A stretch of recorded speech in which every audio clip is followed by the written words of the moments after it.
کہانی کس نے نہیں سنی یا کون نہیں جانتا ہے؟ کسی شخص کا انتقال ہوا، جنازہ نماز کے لیے لا کے رکھا گیا. جب جنازہ نماز کے لیے لا کے رکھا گیا، انہی نمازیوں کی صف میں سے ایک شخص نکلا. اس نے نکل کے آ کے کہا تھا صاحب نماز بعد میں ہوگی، پہلے میرا قرضہ چاہیے. جیسے اس نے اتنا کہا تھا، امام بھی مصلی سے پیچھے ہٹ گیا. اس کے کہنے کے بعد کہ نماز بعد میں ہوگی، پہلے میرا قرضہ چاہیے. اللہ اکبر، کھلبلی مچ گئی. بیٹے منہ چھپا رہے تھے، اپنی اپنی صفوں کے اندر کونوں میں جگہ تلاش کر رہے تھے. جب کوئی قرضہ دینے والا آگے نہیں آیا، نماز جنازہ روک دی گئی. یہ بات ہواؤں کی طرح پھیلی اور چلتے چلتے یہ بات میت کے دروازے تک پہنچی. اس کے گھر کے اندر بیٹی موجود تھی. اسے پتا چلا کہ کوئی جنازہ گاہ میں ہے جو میرے باپ کی نماز جنازہ نہیں ہونے دے رہا ہے. سنا کہ میرے باپ کے اوپر اس کا قرضہ موجود ہے. بیٹی نے اتنا سنا، اپنے مکان کی چابیاں لی ہے، بچوں کا ہاتھ پکڑا ہے، وہاں پہنچی جہاں پہ جنازہ رکھا ہوا تھا. اور جانے کے بعد اس نے اپنی چابی ہاتھ میں لے کر کے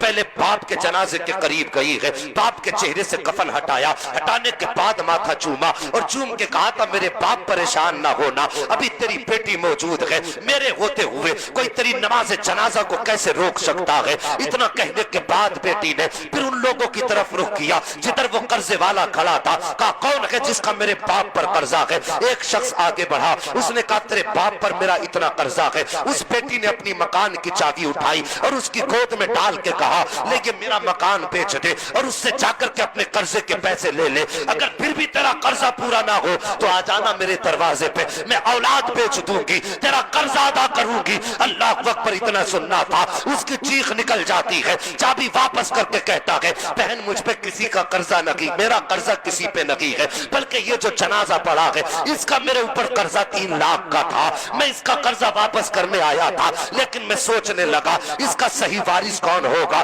کس کو اس کا قرضہ دیا جائے. وہ کہتا کہ میں نے یہ سوچنے کے بعد میں نے یہ کام کیا. اس نے پھر بیٹی کو بلایا اور اس کا پیسہ بیٹی کی گود میں ڈالا اور ڈالنے کے بعد کہا تھا بیٹی معاف کر دینا، جنازے کی نماز اس لیے نہیں روکی گئی کہ تیرے باپ پہ میرا قرضہ تھا، بلکہ اس لیے روکی گئی ہے کہ تیرے باپ کا میرے اوپر قرضہ تھا. ثاقب یہ بیٹیاں ہوا کرتی ہے، جب جنازوں کی نمازیں روکی جاتی ہے تب بیٹیاں کام آیا کرتی ہے، اور تم انہی بیٹیوں کو لاوارث بنا کے چلے جاتے ہو. ان کا جائیداد میں حق نہیں دیا جاتا ہے، ان کا حصہ نہیں دیا جاتا، اور جب حصہ نہیں دیا جاتا ان کو یاد آتی ہے باپ کی دہلیز کی، جب یاد آتی ہے باپ کے اس مکان کی جس کے اندر دیوار باپ کے ہاتھ کی کھڑی ہے، جس میں درخت باپ کے ہاتھ کا کھڑا ہے، تو سوچتی ہے چلو باپ نہ سہی اس کے ہاتھ کا بنایا مکان دیکھ لے، باپ نہ سہی اس کے ہاتھ کی بنائی دیوار دیکھ لے. اللہ اکبر، یہ سوچ کے آیا کرتی ہے. بھابیاں کہا کرتی ہیں گھر میں مت آیا کر، تیرے آنے سے سکون ختم ہو جاتا ہے، تیرے آنے سے آرام ختم ہو جاتا ہے.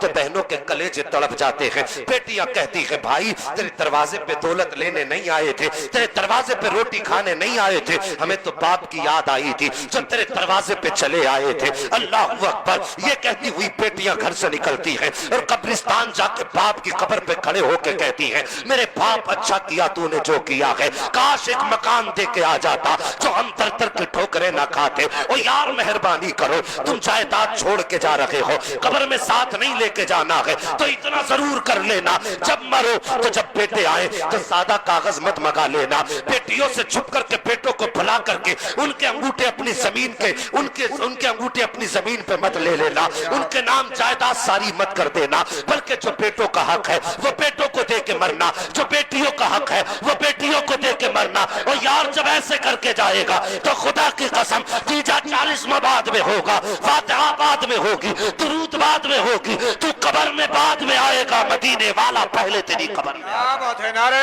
تکبیر.